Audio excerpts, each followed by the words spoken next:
Welcome back. My name again is Sarah Putman, and this is part 2 of the ethics videos that I'm doing right now.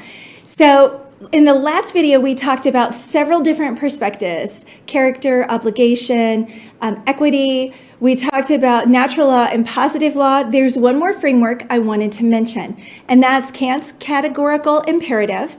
And that's the idea that we can't use others in a way that gives us a one-sided benefit. So again, it's kind of saying we need to kind of step back and make sure that our decisions aren't impacting the other side negatively or any more negatively than necessary. The reality is not every solution is going to be perfectly balanced, but we should be striving to do minimal harm.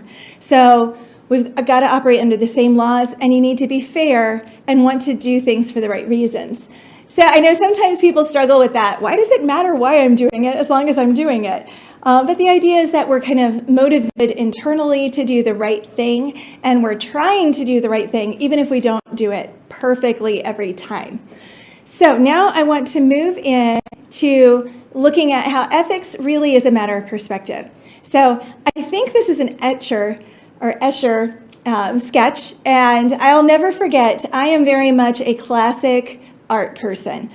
Maybe not quite medieval, but I love like Impressionist art and Dutch art and all this stuff. So when we lived in DC, there are 2 buildings to the National Gallery of Art. One is the more traditional. It's where you go to see the Monets and the Manets and the one Leonardo da Vinci in the Western Hemisphere. And so it's the very classic, traditional, what I think of when I think of art. And then the other building is like the Jackson Pollocks and the very modern art where, frankly, I go, I could have done that. I just didn't have the idea to take my paintbrush and go boink, boink, boink, boink and put dots all over the canvas. Clearly, there's more to it than that, but you kind of get my meaning. But one time when we kind of walked into the Western Gallery, almost by mistake, we stumbled upon an Escher exhibit, and it was amazing because he does these kinds of drawings. Like one of them's the hands kind of all linked together, the stairs that never end, and they're just going everywhere. And so his drawings really are all about perspective and how if you shift to look at it a different way, suddenly the whole piece looks different. So that's the way that ethics is, and that's why I love the stakeholder analysis so much, because it's all about trying to shift where you're looking at a problem from, so that you can see it from a different perspective, and in that, hopefully, find different ways of approaching the problem. And the more ways you have to approach it, hopefully, the better your solution is going to be. So this looks like a bad day, right? I mean, you've got this truck, and it's obviously gone off the road. Looks like it's a little bit mountainous, but hey, he stopped, he's fine, he's all good. So driver crashes out, misses the culvert, everything's great. But let's see what you think now. Does that change your perspective a little bit? The truck is still in the exact same place, but now you realize that it's on the edge of this horrible drop-off, this precipice that there's no way he could survive tumbling all the way to the bottom. There's just no way. So the shift of perspective, we're up close, everything looks like, okay, yeah, that wouldn't be a great day, but it's okay, you're fine. You just kind of go, oh, well, call AAA, move on. Whereas now you're like, oh my gosh, the adrenaline is spiking. I'm just looking at the photo and being like, how do I survive this?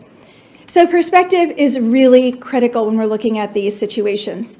And then you have to be able to articulate, to speak effectively to others. And this is where it's really helpful if you can understand other people's ethical perspectives and can kind of pull it all together and go, okay, so this is where you're coming from. This is where I'm coming from. Maybe when we all put it together, we'll get a really effective perspective on what our options are and what we should do as a company.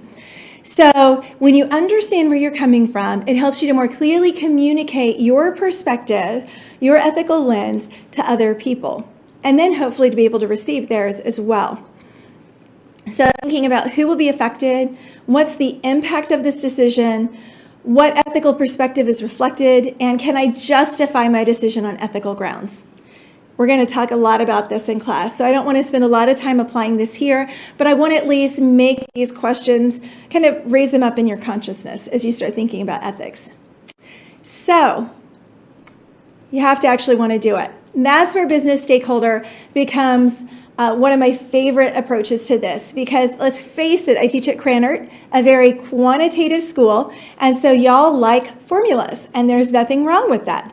But what I want to do is give you kind of a series of questions to walk through as we're going to be evaluating all kinds of ethical decisions and conundrums over the next class period or two. So stakeholder analysis is a series of 6 questions. Now, I am going to try to step out of the way and make this bigger. Oh, yay, it worked. So you basically have 6, and you have to define the problem from the decision maker's point of view. So originally, that's going to be you or your boss. And so it's one of those where you just kind of have to think about from their point of view. And then identify who could be injured. We are going to walk through a local example of this with Eli Lilly. And actually an example where I think the company did a really good job trying to manage all the different perspectives. Define the problem from the opposing point of view. So don't get locked in management's perspective. Also think about others. And so it could be labor if it's some kind of union dispute. It could be your community if it's some kind of dispute related to expansion. Would you as the decision maker be willing to tell your family, your supervisor, your CEO, and the board of directors about the planned action? I call this part the grandma test.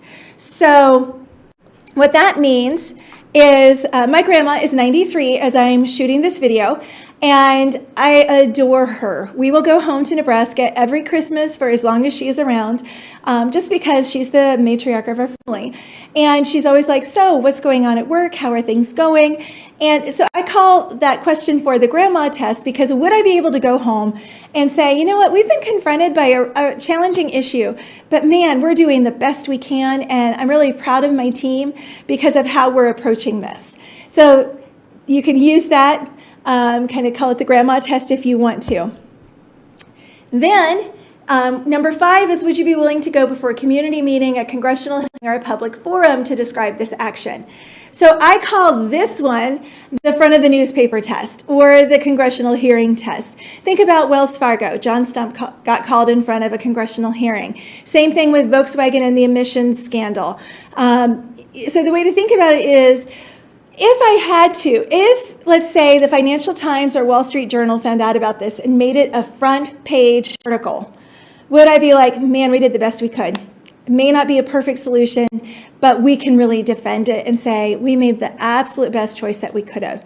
So another example of this would be Tylenol, Johnson & Johnson with the Tylenol cyanide, just a horrible situation in the late 70s, early 80s, where someone was injecting cyanide into Tylenol, primarily in the Chicago area, I believe, and Johnson & Johnson had to make an almost immediate decision on, even though nobody thinks that it's inside our company that this is happening, do we pull the Tylenol or do we wait? And so they did what they thought was best. They followed the Johnson & Johnson credo, and so that's a case we probably will look at inside of class, because it's another example of a company doing the right thing in a very hard situation. And then the final one there is, with full consideration of the facts and all the alternatives, having walked through these different perspectives, having looked at these different ways that we might have to defend our action, then you have to make a decision. And frankly, that's often one of the hardest for people, is you can get stuck in that decision-making loop and just go round and round and round and round and round and round and round and never actually make a decision. And fundamentally, you still have to decide. There has to be movement. So Blanchard and Peel. So Blanchard from the 1 Minute Manager, and then Peel was the founder of Guidepost, which is a magazine and a publishing conglomerate in New York City. And so they both tried to say, okay, we need an ethical framework. And they came up with these 3 questions. Is it legal? Is it balanced? And then how does it make me feel? And my gut, can I defend it? And so their basic thing is, you start with basically positive law. Is it legal? Okay. And then is it balanced? So that would be something like around equity or something like that. And then how does it make me feel, which I would call natural law. Can I live with the decision, or is my conscience or my faith telling me it's still not okay and I need to keep working through it? Then there's the front of the newspaper test, which I've already explained. So just that if it becomes suddenly very public, would I feel like I could defend it? In the legal context, I call this the straight face test. I always tell my clients, if I can't make the argument in a straight-faced way to the judge, I'm not going to put it into our pleadings, because I have to be able to feel like I can defend it. And so I call it that the straight face test. And then Laura Nash came up with a test as well. Hers is slightly different. So you're going to look at the dilemma from all the different perspectives. So that should feel like the stakeholder analysis. Then you're going to define the problem, but to help avoid the dilemma again. So for example, with Wells Fargo, it's an incentives issue. Their incentives are all wacky, and that's why an entire division of the company drank the Kool-Aid that said it's okay to create fake accounts. Anybody would say, no, you can't do that. That's not serving your customers well. It's illegal. But an entire division did, and it was because of the incentive structure. So if you don't address the incentive issue, you can fire everybody, which Wells Fargo did, but it's not going to address the fundamental question. And then ask for the perspective of family and friends. I do this a lot because I get very close and I very quickly come to a judgment or a decision. It's just the way I'm wired. My executive function is off the charts. But I will bring in my husband, or I've got some trusted friends that I'll be like, I'm kind of wrestling with something. This is what I'm thinking. What am I missing? And so getting kind of that, it allows you to pull back from that immediacy of the issue and all the dynamics that are going on internally and get that outside perspective, which can be incredibly helpful. All right, so these two videos have given you an overview of ethics. We will dive into case studies, but like I said, the very first one, I wanted to give you something you could come back to, as well as something to watch prior to class to help kind of give some context. All right? As always, if you have any questions, feel free to email me or grab me in class, but I look forward to diving deeper.